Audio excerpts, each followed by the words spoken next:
And I would like that we should take each of the challenges.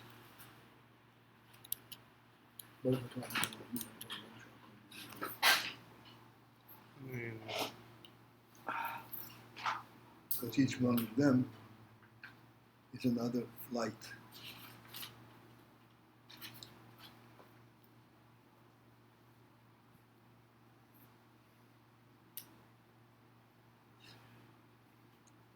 Okay, so we will start page Kuf Nun Dalet.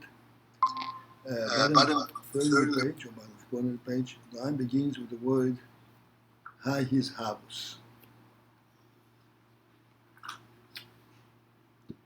So the Rebbe says that the creation actually has multiple stages, although ultimately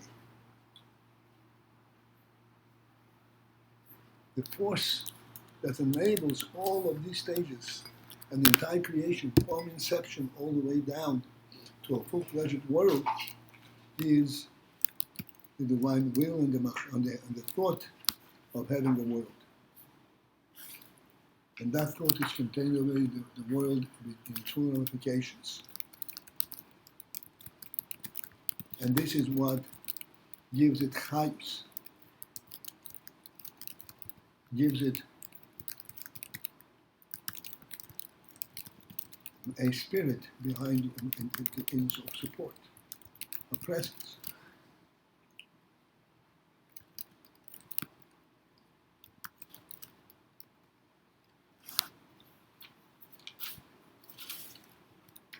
Just as in our realm, REBBE,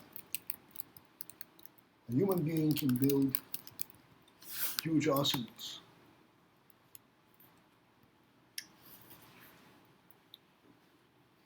Without the human spirit maintaining it and participating in it, it loses all its significance, all its value, and becomes but a shell.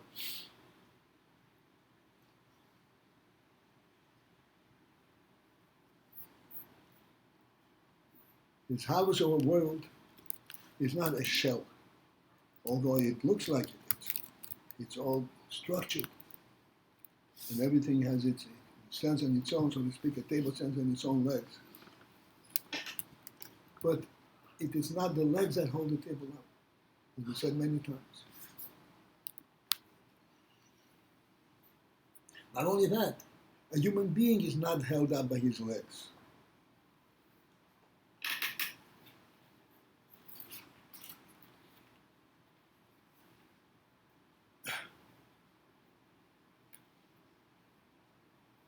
Therefore, the whole creation, all the way to the toil, to the physical structure, has in it the chayus of the machshava, of the Hashem's idea, knowledge of the world. Let me perhaps now focusing on the word idea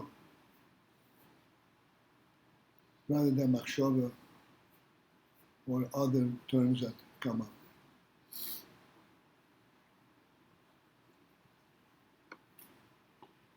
The difference between machshava, for example, and idea is that machshava is thinking about something external. Machshava does not put the person himself into what he's thinking about.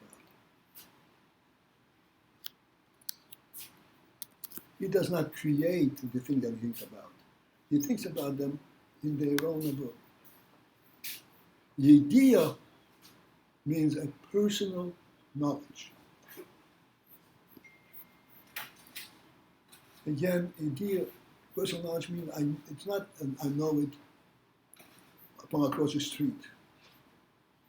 I know it by virtue of some kind of a information. Knowledge, idea, like the Rebbe explains, Chochmah, Bina, but Das. Das is his connection.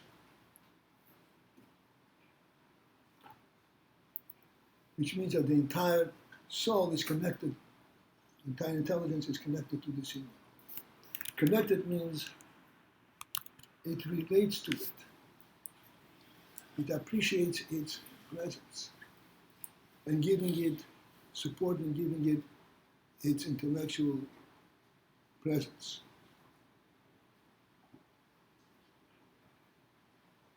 So ideal, you say the Rebbe knows, it's not an ideal, a perfunctory knowledge. Ideal means the Rebbe has put himself into knowing this image. The Rebbe himself is now connected to this which he knows, so to speak. Thus, this idea, let me step back one moment, back. There is no such thing as existence, period, but for the Nebuchadnezzar's provision. Like the Rambam says, the first principle is that they know that there is a first being. This first being, this is the beginning of being. Without this being, there's no being.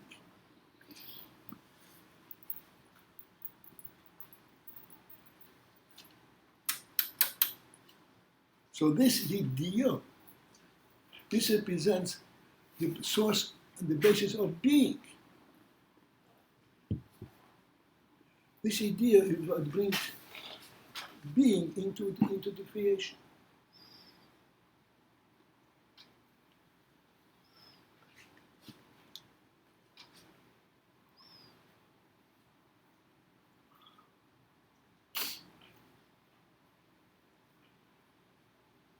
Thus, this idea is actually, excuse me, what gives the world a presence.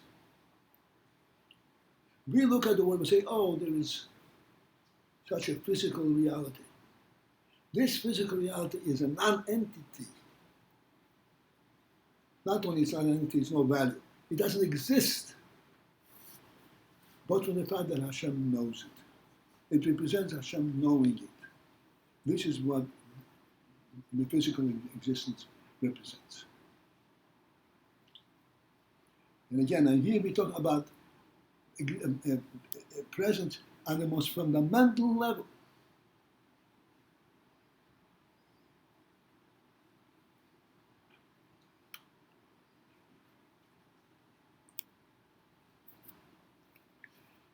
This idea is what makes existence, present. And from this idea also, it flows as to what exists. What kind of world is it?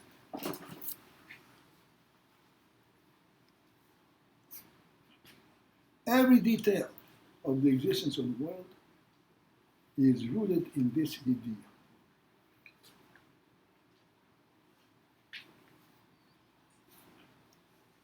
To put it a bit in perspective, as we say, the Rebbe knows every last detail of the world. The principle behind that is, it is not that the Rebbe went and found out what the details of the world are. But the Rebbe thinks of world.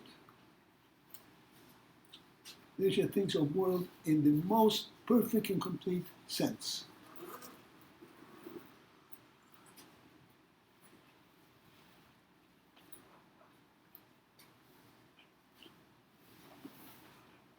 Thus, this thought is already contained, every last nuance in the world.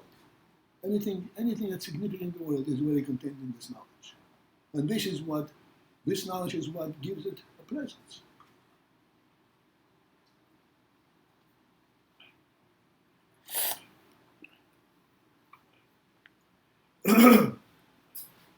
This is what we discussed until now. The koyach, that which provides the world with a sense of being. We discussed it quite extensively the last few days. Now we're up to the next stage. What does that your deer creates,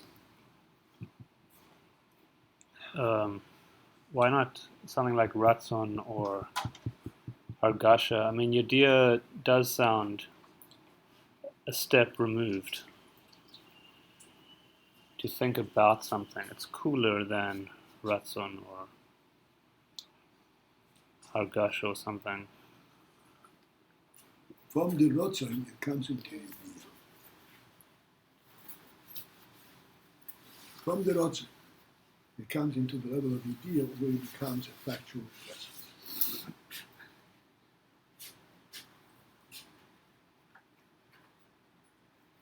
And the Well, that's the flash flood. You could turn off the sound on the side. Oh no, what is Just that? on the side. don't worry. So Oh, that's it. Oh, yeah. Get ready for a big flood, boys. Yep. Yeah, what? this that the world has chayus, as it was mentioned. Ultimately, it seems rooted really in his desire or ratzon than in thought or idea, right? Would that be fair? That's right. The source of it may be Rotzon, but how it comes into the world is through idea. Good. Right. Okay.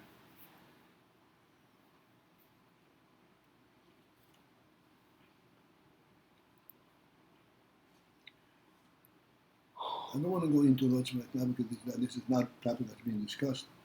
Rotzon is representative directly of the essence itself. It's a much higher level than Okay. idea. Okay. And at the beginning of today's shir was said the stages of creation. So idea is like one level. Then we're going to talk about dibur maybe or Well, the station of creation that we are talking about here is Bekoyach or Bepoyach. His house Bekoyach at the worldly level. There's a his house Bekoyach, which is a his house from the godly perspective, there is something there. But from the worldly perspective, the world has no self-identity. When it's finally created, his house, then the world has a self-identity.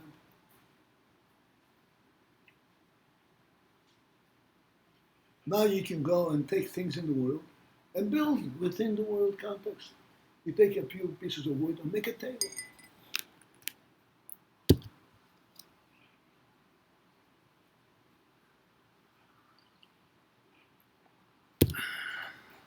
This is when it becomes, so to speak, a real mitzius bepoil. All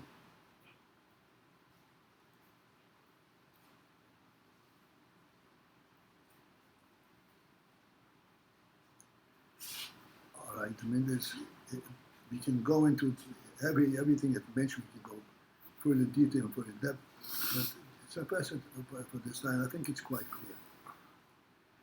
In order that there would be his house, the Rebbe says, that was really an additional step in Hashem's will. So Hashem wanted there should be a world per se, the spirit, the chayes of the world, the koyach. Then there was a separate rotzim that there should be a world b'poyach, an entity that is a mitzias unto itself, where you can't even tell that there is a creator unless you ask yourself questions. It must come from something. But in terms of the direct representation, it represents itself.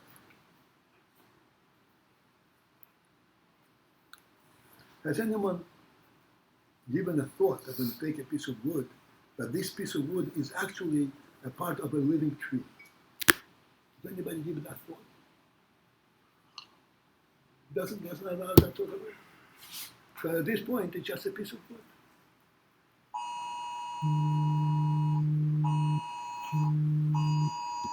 Alert. I also have an alert.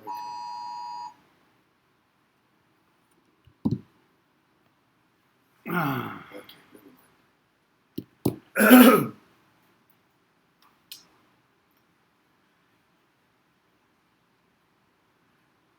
So, in order to create something that is completely independent and separate from the highest, from its separate from its source, that was a separate rotzen, a separate rotzen from the Creator.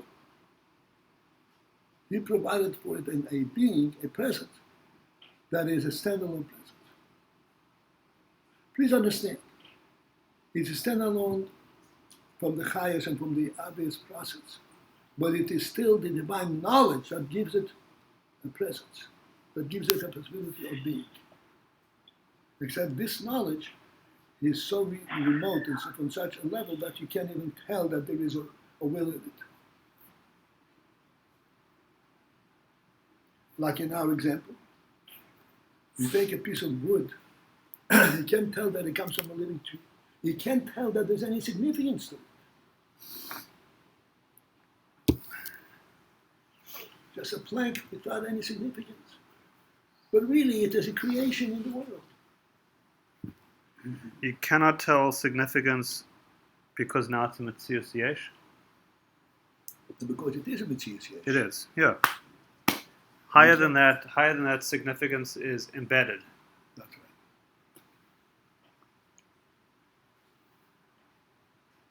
The Rebbe wanted that the world should be a Metzius Yesh, so that he would speak about world rather than about God. Although in fact, it is speaking about God.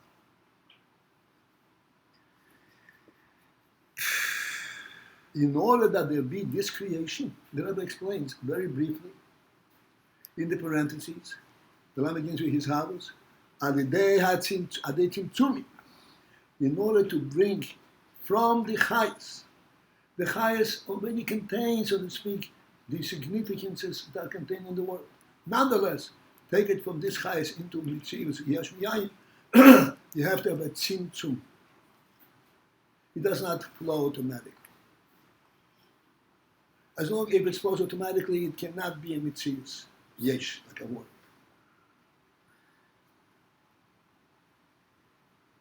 There's a tzimtzum.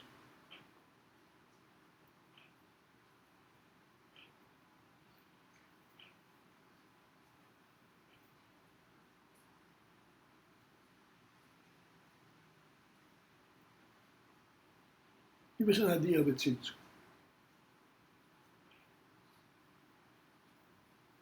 You have a home and you want a table. Your desire for the table has a very fundamental basis, its significance.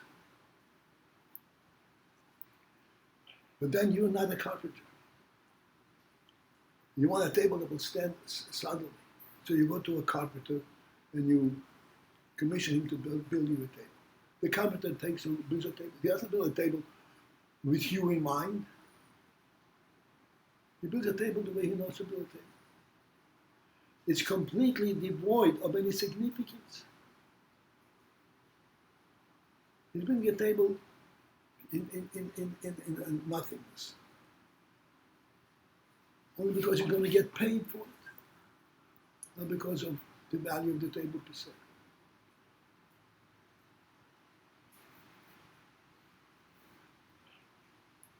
In other words, here we have where the spirit behind this table has been totally obstructed, totally moved, and he's building a table for the market, for anyone who wants to buy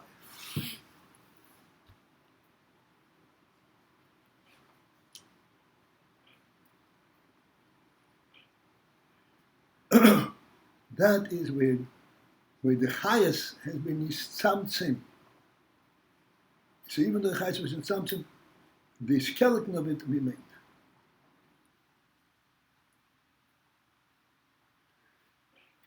And that's what ultimately makes world, and that's quite useful in a certain way. That's right. It's useful because this was also in the divine will. Yeah. That there should be a world of a Metzius. Uh-huh.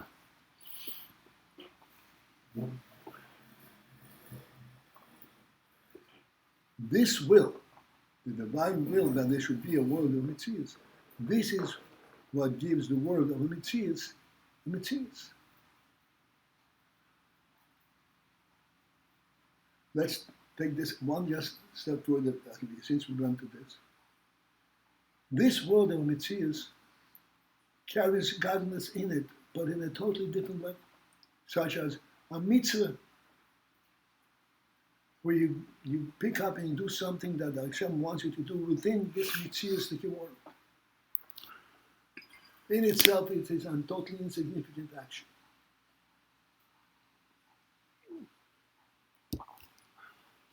But because there is a divine will in this Metzius, this is why it becomes a divine action.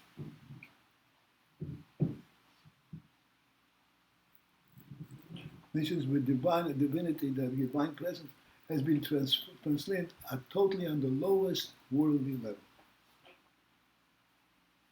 Creation world, created world.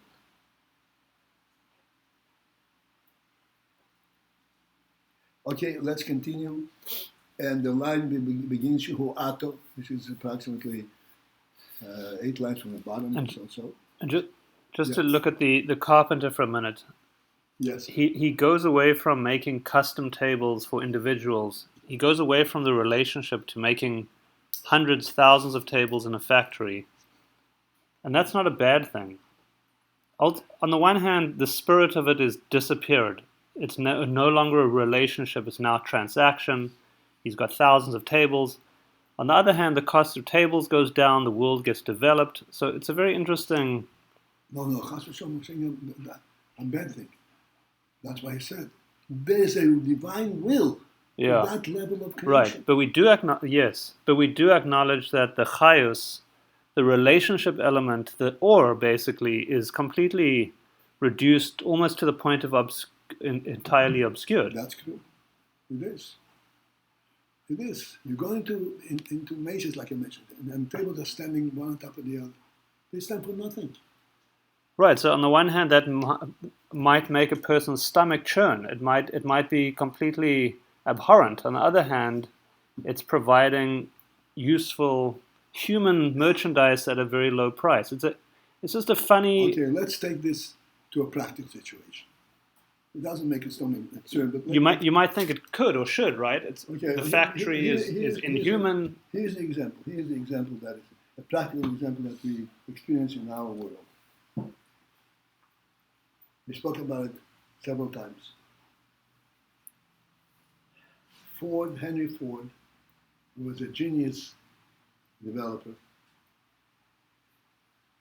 has come up with the idea of a Mass-produced automobile, so of assembly an line. assembly line. So what the idea of assembly line? Assembly line is a phenomenal idea. Because when a person has to do the same screw over and over again, he goes automatic, boop, boop, boop, and he doesn't need much, he doesn't have to make choices what he does, and then he goes right into the place. So he brings the assembly line. This assembly line process is an ingenious way of mass producing. But ultimately it lost its glitter. Because the people on the assembly line did not take personal interest in what they're doing. Because they're doing nothing. They're putting in a screw. There's no accomplishment in putting in the screw. A person needs satisfaction. I built something. So wait, you're saying what Toyota did was have mass production plus the personal element still That's there. right. That's right. I said what they did is they built also in a mass production, but they have what's called a group. This team, the team is responsible for this car. The whole team. Oh, This one does this one, but together they built a car. so in this way, the chayas is mitzumtzam, as it should be for mitzias yesh, but not too much, so that people get A disassociated. human being is still. That's right. They're still in.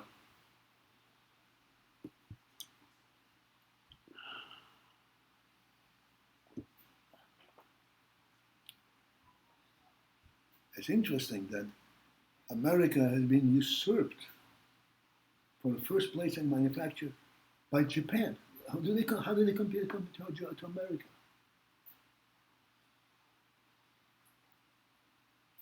The answer is that they had contained it to a point where there is a sense of personal pride in what you do, personal relationship, personal accomplishment. There's a chayus in every screw that is being put in.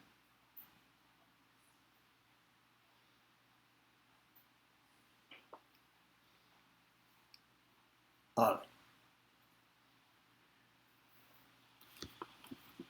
So we have to understand what the Rebbe says, that ultimately his havas b'peyah abilad is from yesh me'ayin.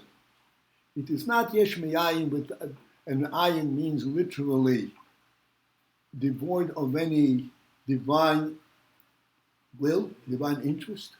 No such thing. Not possible. There's a divine will that it should be a yesh me'ayin. And this is how the world is maintained. This is how come the world continues to flourish and to develop.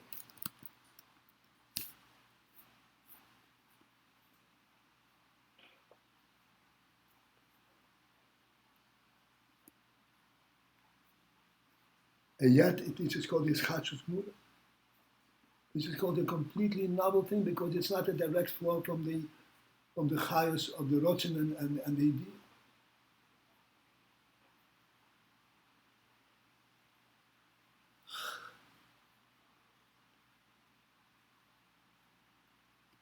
Okay.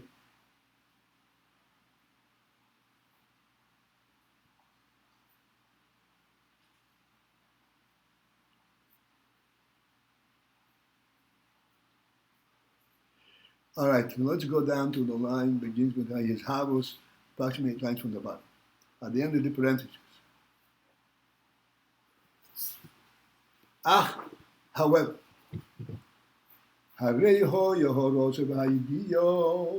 behold, this will, that there should be ultimately a real mitzias of yesh, and the idea, consequently, that there will be of what the mitzias yesh is, or it koydem shenis havahoyalomis. This rotten idea was there way before, yet before the worlds were created. It is not an afterthought, and it's not finding out after the tzimtzumim that there is such a thing. No, in the rotzen, in the Meibeshan's rotzen idea, there is that knowledge.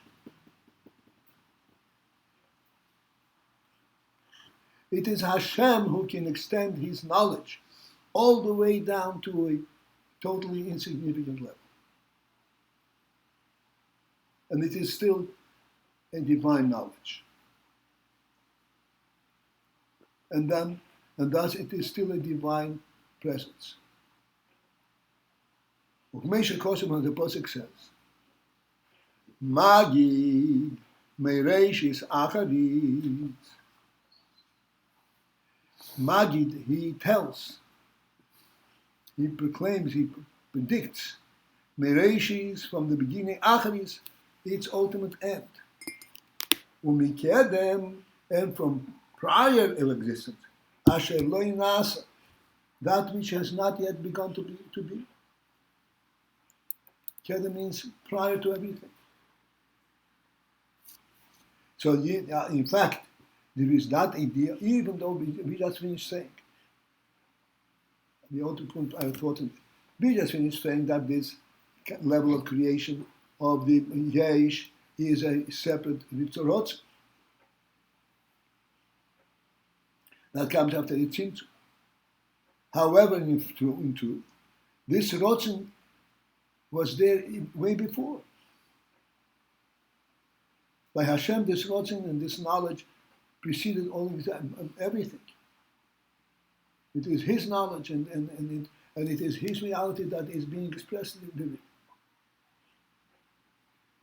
However, at the end of this line, Harei, however,